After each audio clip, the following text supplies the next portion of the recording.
Қайырлы күн, құрметті тіл үйренуші. Бүгінгі сабақта біз сіздермен қазақ, орыс, ағылшын тілдерінде амандасып, қал жағдай сұрасуды үйренетін боламыз. Бастаймыз. Сәлем. Привет. Hi. Қал жағдайың қалай? Как дела? How are you? Өте жақсы. Өз жағдайың қалай? Отлично.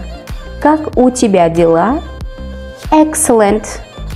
How are you? Сәлеметсіз бе? Здравствуйте. Hello. Қал жағдайыңыз жақсы ма? Как ваши дела? How are you?